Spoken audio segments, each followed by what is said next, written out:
you. Bring your mics on.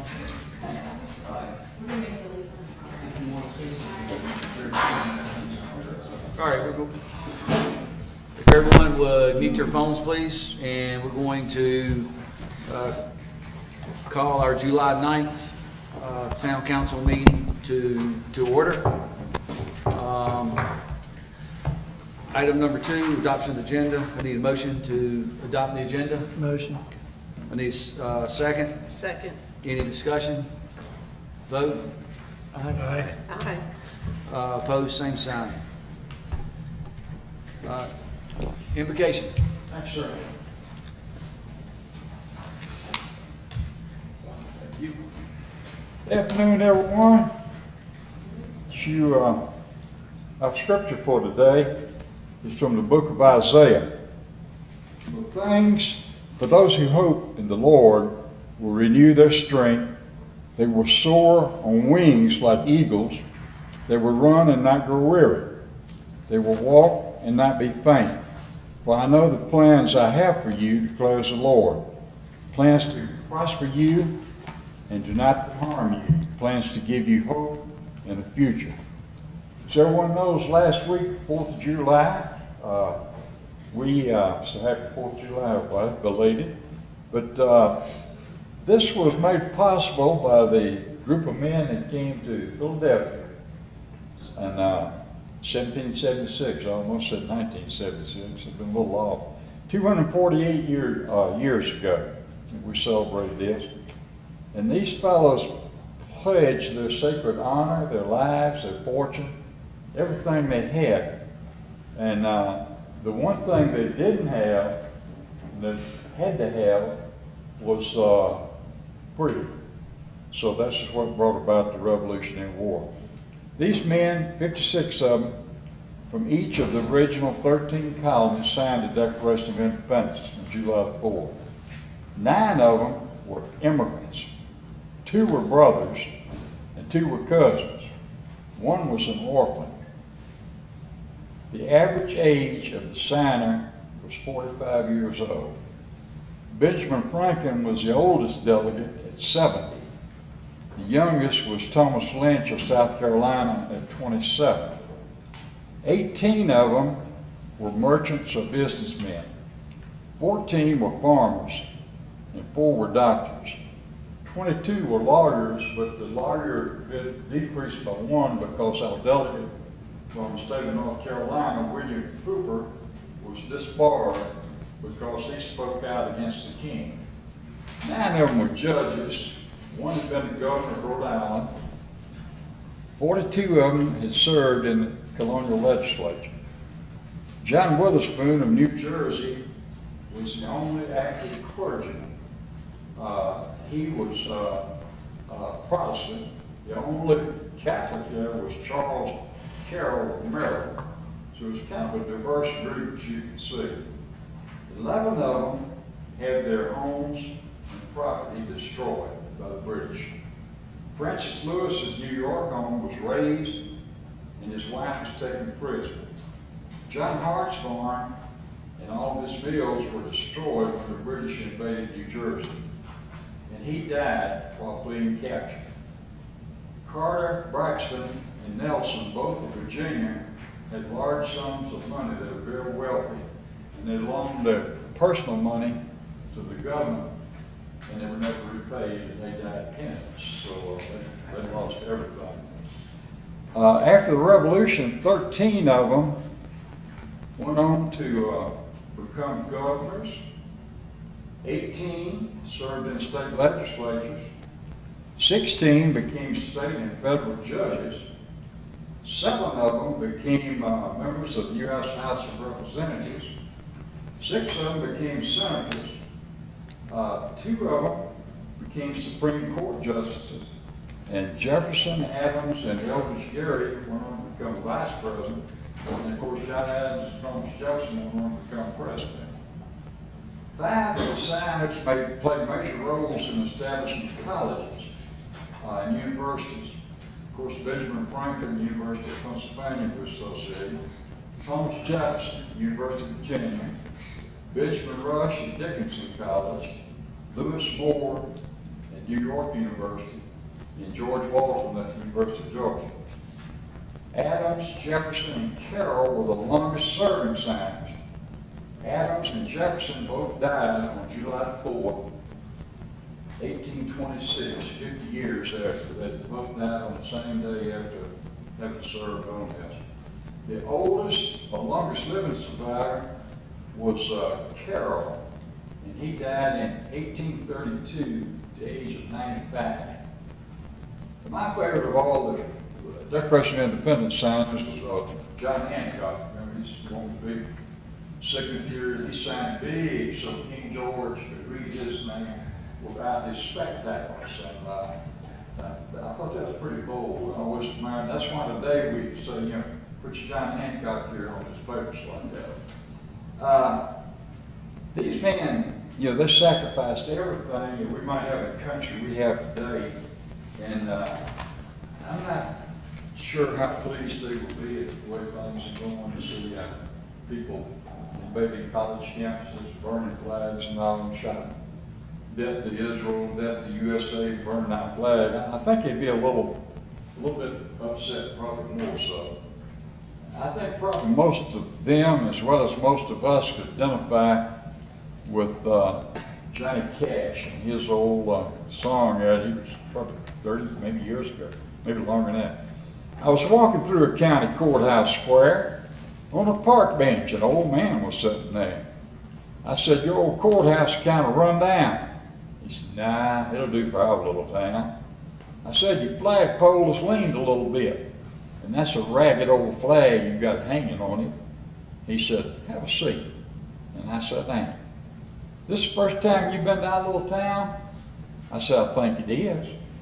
He said, "I don't like to brag, but we're kind of proud of that ragged old flag.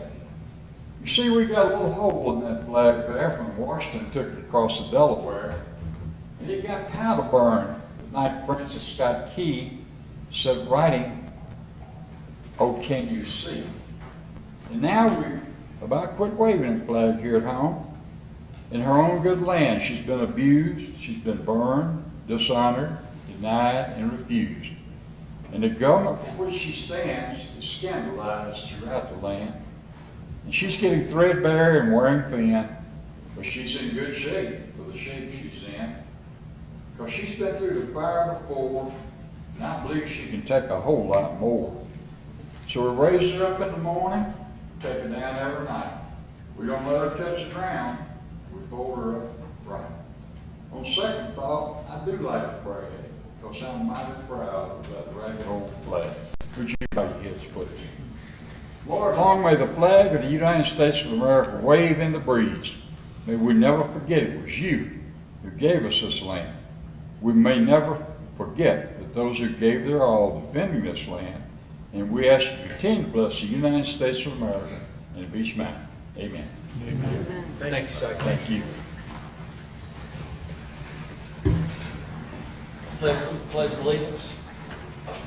Pledge allegiance. To the flag of the United States of America and to the republic for which it stands, one nation, under God, indivisible, with liberty and justice for all.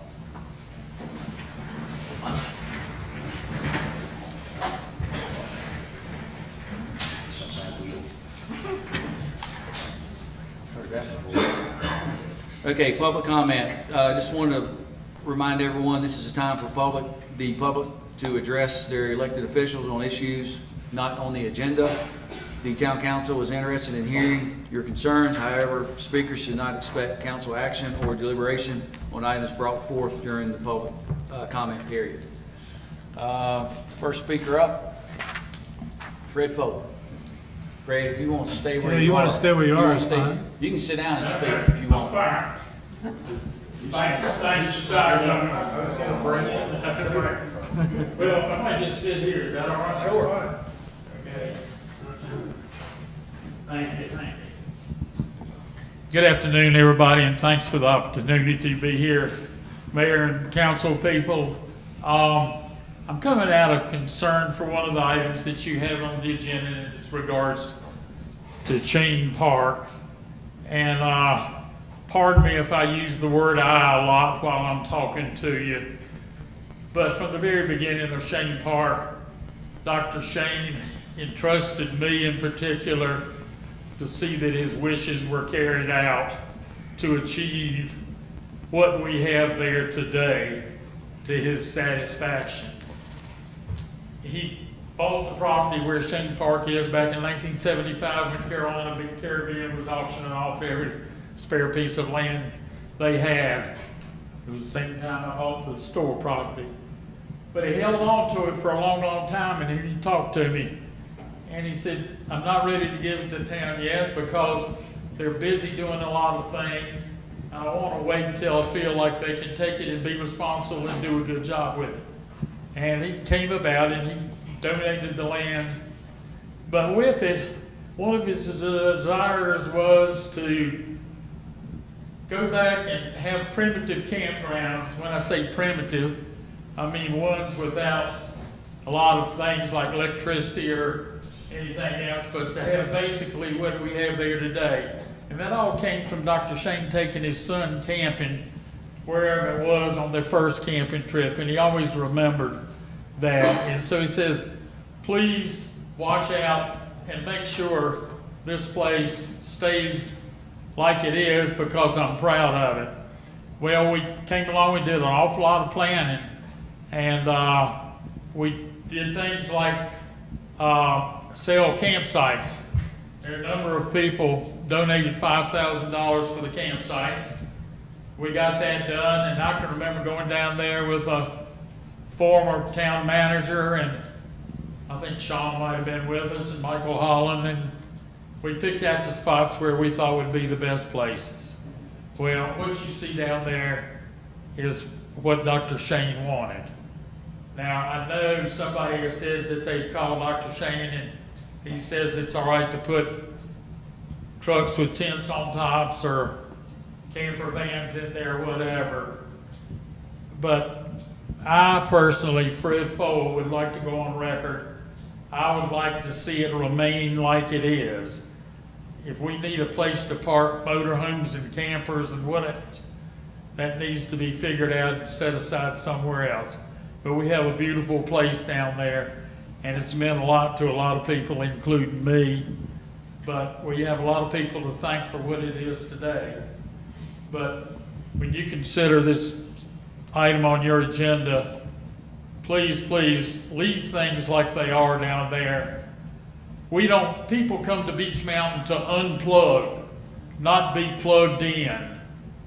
And I just think that it's important for us to have a place where fathers can take their sons for their first camping trip and not have a big screen TV to look at or not have their video game hooked up or whatever. So thanks a lot. I'd like to go on record saying I'm very much in favor of leaving Shane Park like it is today. Thank you all for letting me talk. Thank you, Fred. Thank you, Fred. Thank you. Ms. Berry?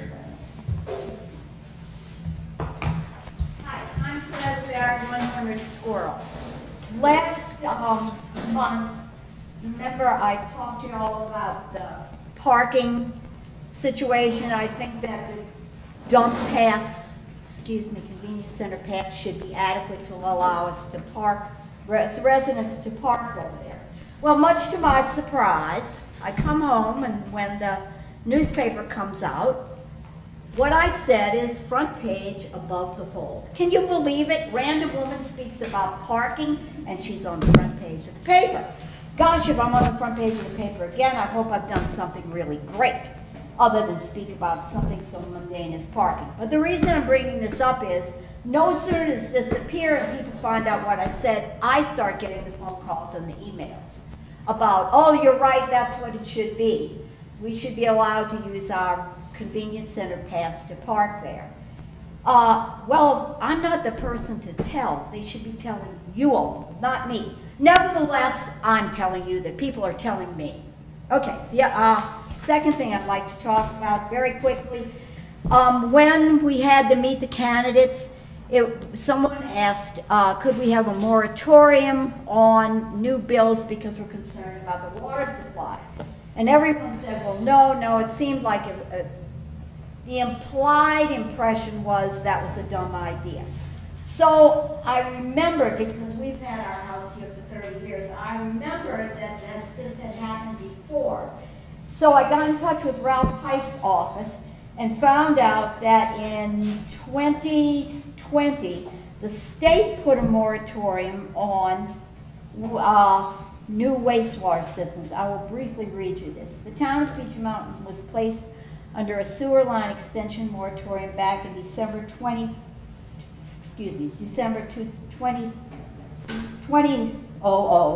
due to the persistent inflow and infiltration problems facing their wastewater systems, which were exacerbated by the higher wastewater flow levels experienced by the town in the winter months. This line moratorium was lifted in June of 2004.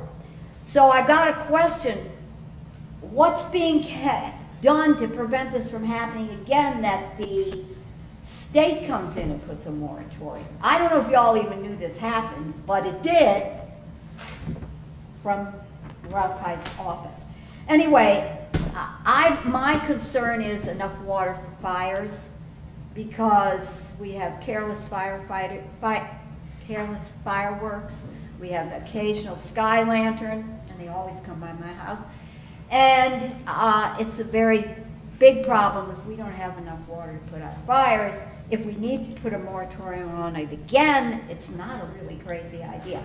Lastly, I want to thank whosever idea it was to have the water party over on the Sled Hill this past weekend. I brought some of my grandchildren. They had a wonderful time. They didn't want to leave. We were there from the time it began till the time it ended. They had a great time, and I think all the kids who were there had a great time, and thank you for whosever idea that was. Thank you. Thank you. Thank you. All right.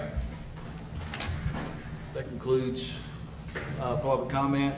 I didn't know I was supposed to sign. Yes, ma'am. Can I say something? Sure. Just give us your name, please. Yes. Tasha Harrison. Do I have one Yeah, here? do it on here so we can get it recorded. Hi, thank you. First, I want to express my condolences to you for your Thank you. loss. Thank you. And I want to thank all the town leaders for all their great work that they're doing in this amazing community we live in. Three things I just want to briefly bring up. One is about growth. Coming from Florida, I've seen what happens with growth, and I'm hoping that we have a limit to how many people can build in the course of a year, so things don't, we don't lose too much habitat. That's just always a concern of mine up here. You know, growth is not good when it comes to diet and cancer and taking down too many trees. So growth is not always a positive thing. That's one thing I wanted to mention. Another is in regards to the fireworks, there are a new type of fireworks that are not detrimental to the environment or the animals. They don't scare the animals. They're shot up drones, and they're reusable, and they're very interesting. They can make all kinds of unusual designs in the sky. And I wanted to just bring that up in case, I don't even know if this is the right place to bring it up, but I wanted it to be on the record that that would be a great way to have fireworks up here, that because even some chemicals that come down at the end are not so healthy for our environment here. And the third thing I wanted to bring up is with the trash, so many things that get thrown into those bins are really nice things. And it would be great if there was an area where people could leave things that are in good shape, so other people could come and have a chance to take them, or charities could come and pick them up, and rather than it going into the landfill. So that's my three things I wanted to mention. Thank you so much. Thank you. Yes, 126 Village Cluster Road. Okay. Beach Mountain. I'm sorry I didn't sign. That's all right. Thank you. Thank you. Okay, item number 6, consent agenda. And again, any of these items can be taken off if we need to add it to new business, but I need a motion to accept the consent agenda. Motion. Second, Second. any discussion? Vote, all in favor? Aye. And opposed, same sign. Okay, new business. I need a motion to accept resolution of acceptance and insurance for item 7-1. Motion to accept. Second, Second. discussion? Vote, all in favor, say aye. Aye. Opposed, same sign. Item 7-1 passes. I need a motion to accept the proposed ordinance amendment to 71.06, the town parking lot restrictions.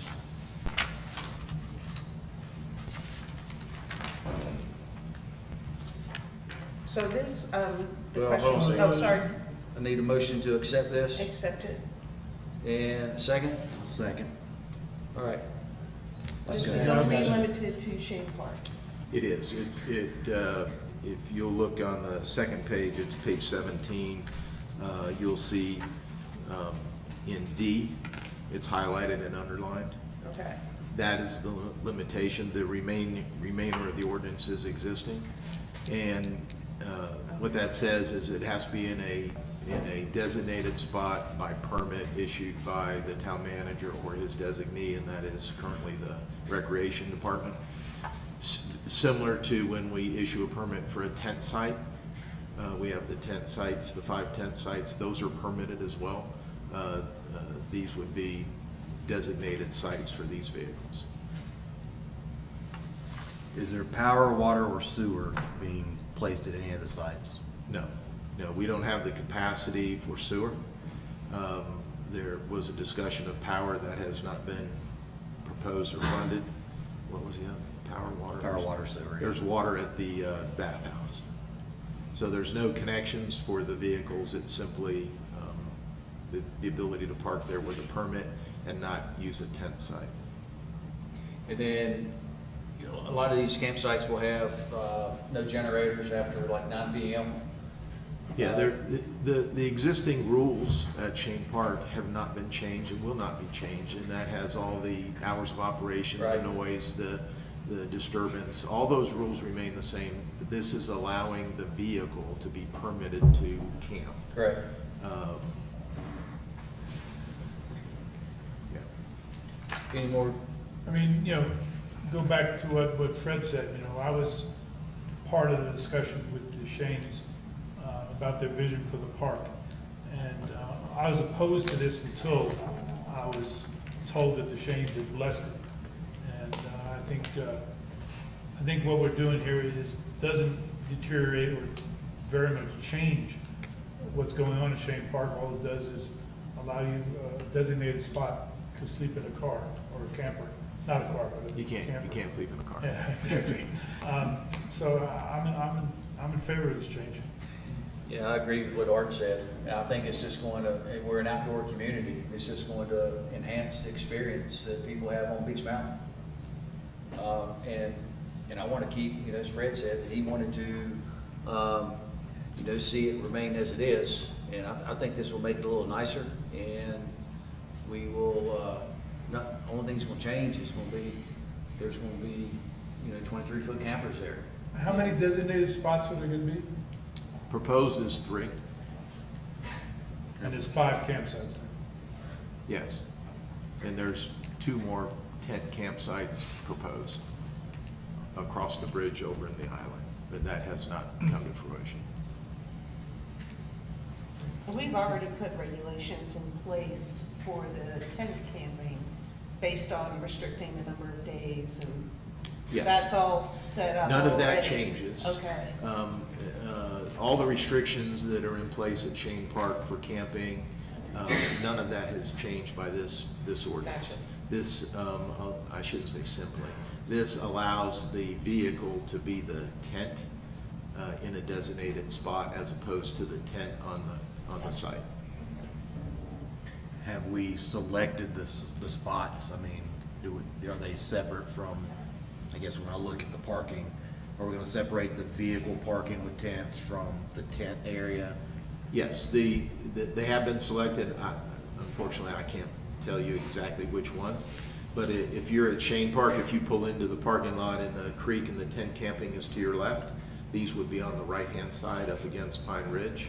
And it would be 3 of those sites. Sean told me that he didn't want them side by side. He wanted a space and a van. But these spaces would be available for everyday parking? Yes. When nothing else is in there, right?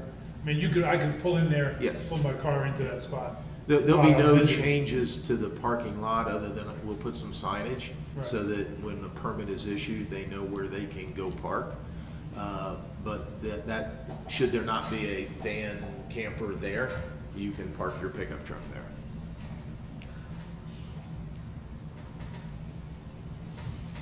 I think this is a step forward, because a lot of people are doing the truck Yeah, camping yep. All and the right, sprinter vans. if there's no further questions, all in favor? Aye. Opposed, same sign. Item 7.2 passes. Item 7.3, I need a motion to accept the water supply drought mitigation capital budget ordinance. So, I need a second. Second. Discussion? Any questions? You guys good with this? yeah, This is the 7-1, is you accepted the funding from the state. 7-3 is the budget that the state requires, and this allocates where that $14 million is going to go. What's important in this budget, I want you to know, and I want the public to know, is on page 21 of 51, where we total the $14 million. The town of Beech Mountain capital reserves is shown as a 0. So we don't plan on putting any town tax money under this budget into this project. We funded it through grants and direct funding from the state. So that's important that you know that, you look at that. Yeah, let's don't vote against it. Yeah, please don't. So we're required to formulate this budget and transmit it to the state. this is something else for Steve to do, right? Most of the legwork's already been done. Any further questions? All in favor? Aye. And opposed, same sign. Item 7.3 passes. Okay, Chief, you're up. Mayor and council, if you turn to page 24 in your packet, it's the financial report through May 31st. I just hit the highlights, but if you look up at the top, the benchmark is 91.67%. That reflects the amount of the budget year that has passed in this accounting. And if you go down to the bottom of total expenditures, you'll see that the town is at 79.29% of expenditures. That's a 12.4% under budget as May 31st. We have one more month to report to you, June 30. It won't look that well, but we have come in under budget, and we will be putting money into reserves at the end of June 30. We'll wait, we'll give you a report next month, but it won't be an audited number. We'll wait till the official audited number is put in place. That will be in the late fall, and then you'll get your exact percentage, but you'll know within a couple dollars. Steve's very close to what the auditor comes up with. So we'd like to share that with you. So Chief, on this, if I recall correctly, each month you've come under budget between 10 and 12 points. So what do you think's gonna throw next month out of line to Close the gap. close the gap? Thank you. Trying to think of the right word. Well, as you know, the way the budget works, we have, like in the beginning of the budget year, we have some one-time expenditures in July through August that skew the budget the opposite way, where we make those one-time expenditures for the entire year, insurance premiums, things like that. And so that shows a less than stellar response. Conversely, the end of the budget year, because winter passes by and then we start digging everything up, we spend a lot of money in April, May, June, paving, Tamarack paving, some utility work that was done. So when all those bills are paid by June 30, that gives you a better idea of how we really landed for the entire year. So although I caution you each month to be, cautious of where we land, we're monitoring the budget throughout the year, but I want you to know that on June 30, we spent a lot of money, but we didn't spend it all. And I'll give you that number next month in your final report, and then we'll get that audited and get it reported to the state. Did that answer the question? Yes, sir. It fluctuates. So again, that's, I tell you the good news on page 24. On page 25, it's not so good. We're again at the 91.67% of the budget, and this is our utility and sewer. It's at 101.16%. And I'm sure you were going to ask me why. The repairs to the sewer plant were unanticipated. That comes out of this budget. I'll report to you in report shortly how that project was resolved, but we had some unanticipated expenditures in the utility. The utility and the sanitation fund, as you know, are enterprise funds and are required to be funded solely by fees that we charge. And so we will take the 1.16% over budget out of reserves in the utility, and June 30 we'll have again a more accurate number for you. There's a specific reserve in the utility. It's not the general No. reserve. The utility as well as the sanitation fund are, like I said, enterprise funds. They're completely separate from the general fund. They have their separate reserves. They have their separate requirements. So we can't take money out of sanitation and put it into utilities to make up the difference. So in the utility, and I know you're well aware, we just spent months on the rates. The new rate structure and the way that we've focused it is going to bring us back in line.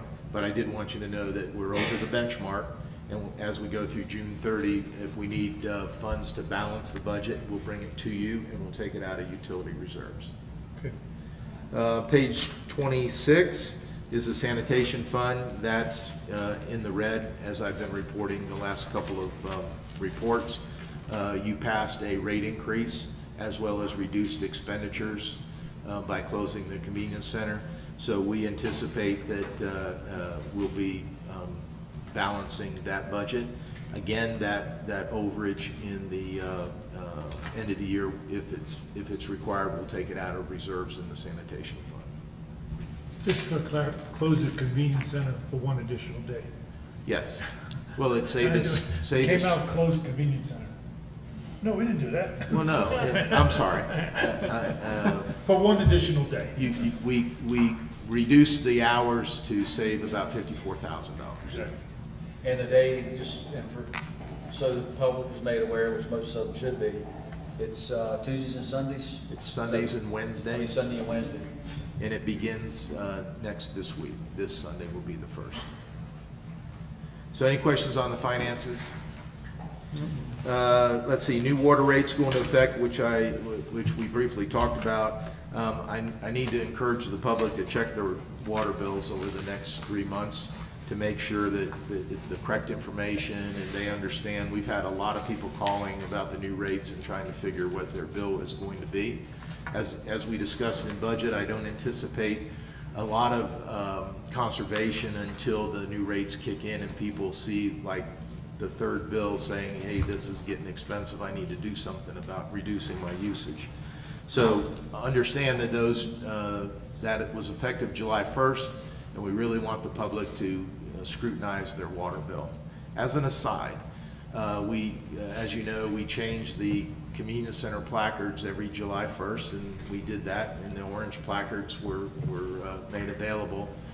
We put notices in the water bills for the last 4 or 5 months how to pick up your placard if you were a permanent resident here, because we had trouble with mailings.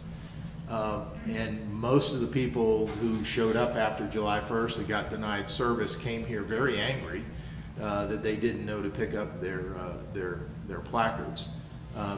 In many, many cases, when we said, did you see the notice in the water bill, they say, I don't read that. I encourage them to read the water bill. We put important information there. That's our only direct mail. We did it online. We did a number of other messages, including signs at the convenience center. But with the new rates, this is going to be money in your pocket or out of your pocket. We need to make sure people look at their water bill and call us with any questions that they have. We talked about the convenience center. I'd like to update you on the projects. The Ski Loft Road project is on schedule.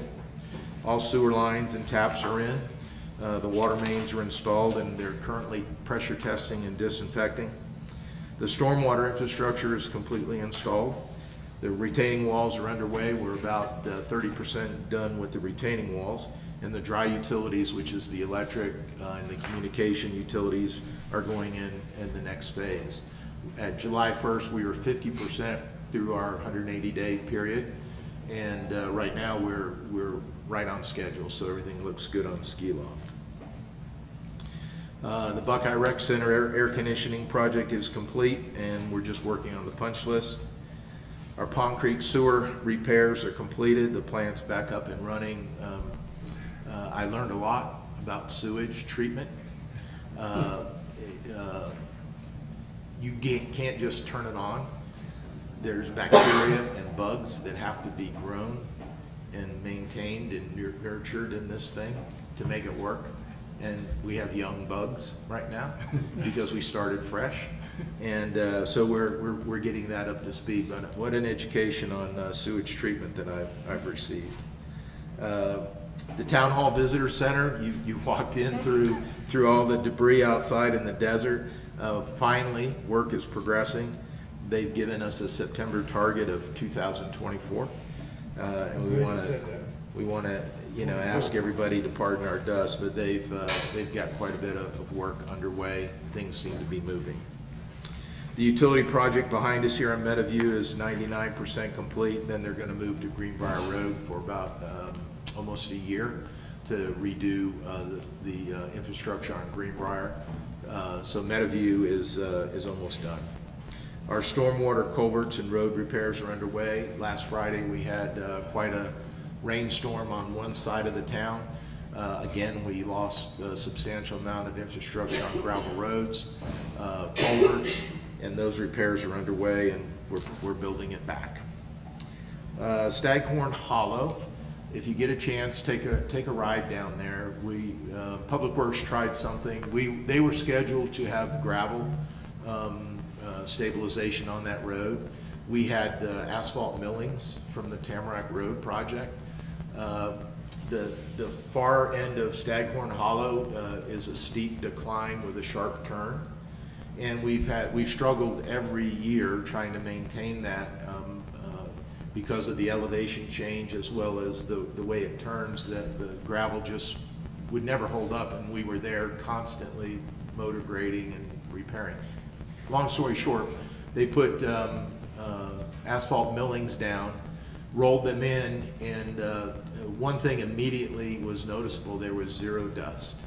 We had that dry couple of weeks, and there was zero dust. And I've driven over it, and I like the surface. We've had mixed reviews from the neighborhood. So if you get a chance to drive down there, this may be something we would use on other gravel roads in the future. It's not as good as pavement, obviously, but it seems to be better, easier to maintain than the gravel. We need one winter to go through to see how it plows. We're hoping it freezes down like a gravel road does, and when we plow it, it doesn't just plow up. So we've got that short section. Please take a look down there and see what you think. How much more millings do we have? We have a lot.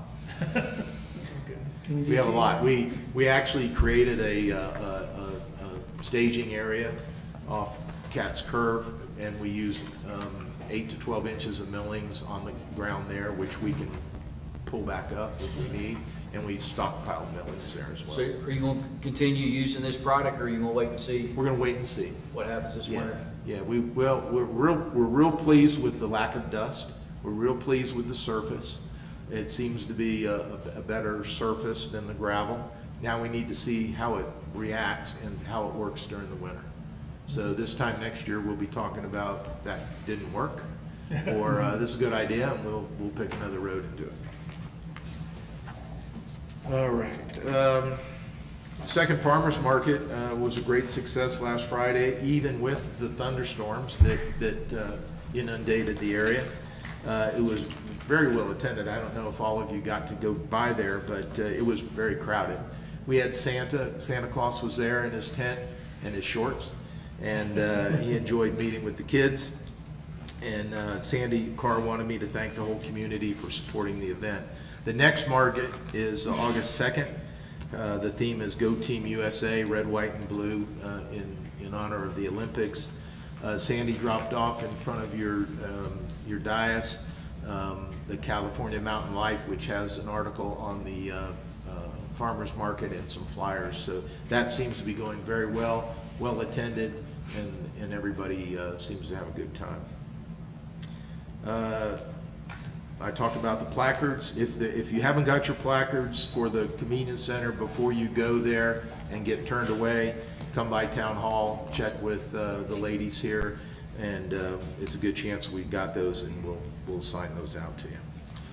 Mayor and council, that's my report. Any updates with the Hagerty Group? No, they're on retainer. We haven't availed ourselves of their services since we received the last brick. Well, they helped us with the brick application. We haven't got a response on that. And then when our governor's council came and we met at Buckeye, and there was some grants that were quickly available, did any of that come to fruition? No, we did make progress with the DOT, who was represented at that meeting, and that was very positive, and still reaping some benefits there. They've got the parkway scheduled for striping, which we've always struggled with over the past. They've committed to getting it striped at the end of this month. So out of that governor's conference, that was a positive. The issue we ran up against was they needed projects that were ready to be funded immediately, because as you know, the governor is not running for re-election. That whole group worked for the governor, Governor Cooper himself, and they're leaving in November. So there was really no time to put in applications as we normally would for a year or 2 year application period. So what they had available, we did not get selected. So will that team be dissolved, or what happens if a Democratic governor comes in? Will he not keep the same team? He's gonna nominate his own. Well, that's well above my level of expertise. The current governor and that group were selected and worked for the governor's office. They will not be there. Whether some of those will come into the new administration, I don't know. Yeah. And I don't know who, obviously, the new governor will be or what their priorities will be. But, our contact with Representative Pickett, Green, and Senator Hayes are there, and we do want them to, think highly of Beech Mountain.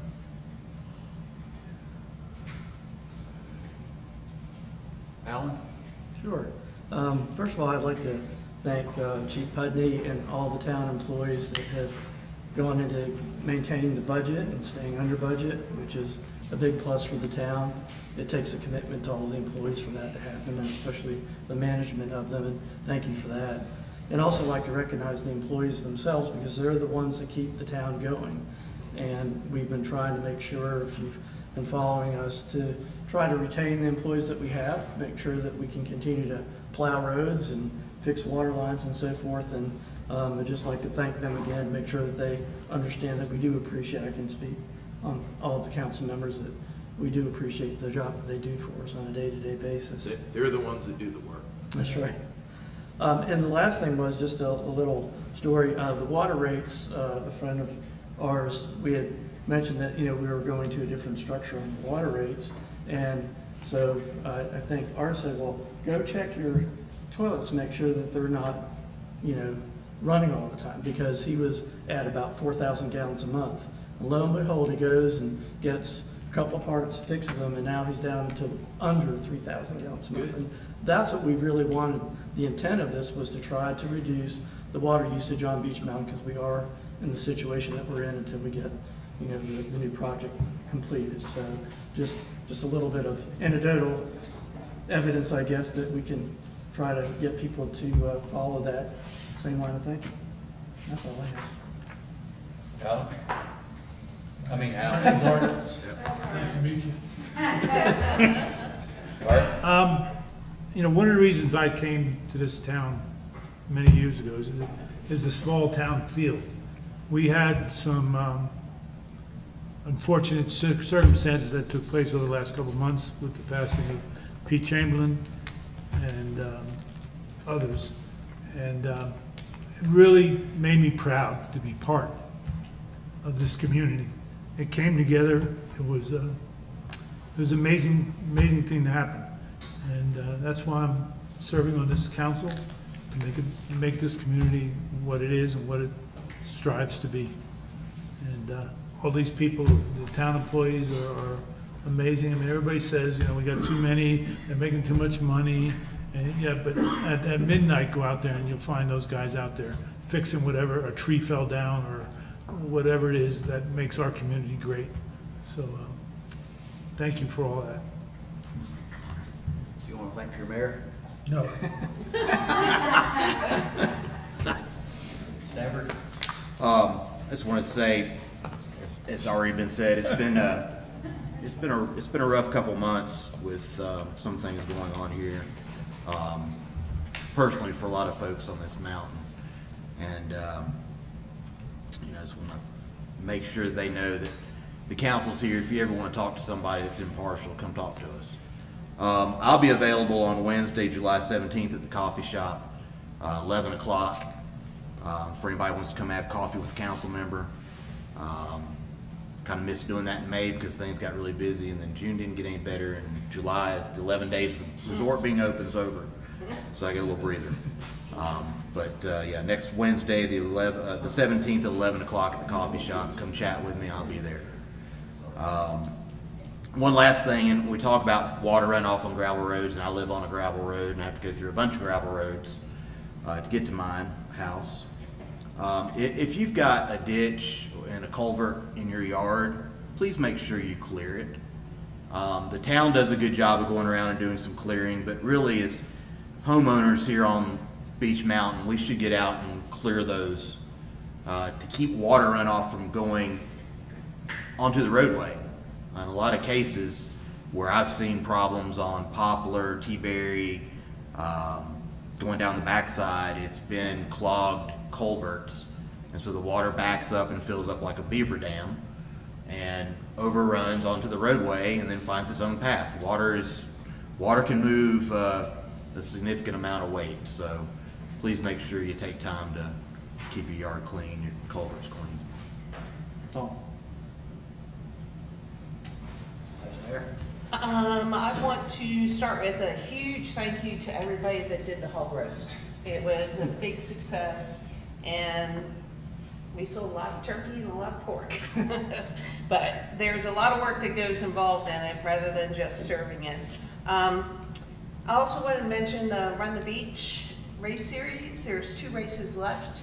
First one's going to be this Friday, and the registration, I believe, is around $15 or $20. That includes beer and dinner. So there you go. So there are still two weeks left to that. And that's all I got. On Sunday, we had the last call for Pete Chamberlain. Pete Chamberlain is on Beach Mountain for how many years, Chief? He was with the fire department 24 plus years. And so if you guys get a chance, so we did last call, paged out, we did the bell. It was a very nice ceremony recognizing Pete and his family. And it's across the street from Fred's, Fireman's Park. If you guys get a chance, walk over there. It's well manicured, and it looks really nice. And there's some plaques there of previous firemen, fire chiefs, and people that have been instrumental in the fire service on Beach Mountain. We have a new face here. We finally got rid of 4. And Just for 1 meeting. this is 4's brother, and I'm sorry. 3, 2, or 1. Austin. Austin Eggers, and he works with 4. 4's in Raleigh, working for, I guess, part of the voter registration, and I believe that's right. yeah, so he'll be back next month. And I'd like to thank you guys. We didn't have a good turnout today, maybe it's because of the parking lot, but it was a short agenda. But thanks for everyone that attended today, and your feedback and your comments.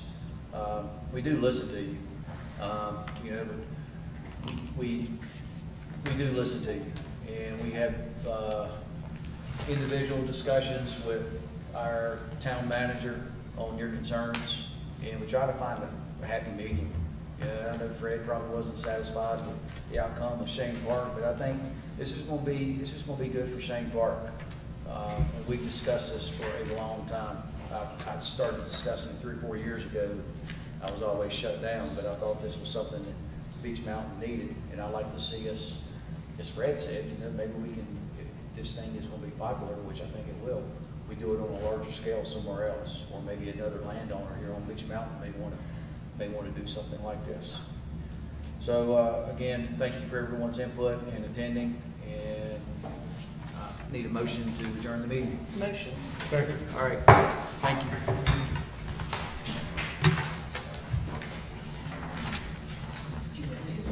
Yep. Do I get my deposit back? Yes.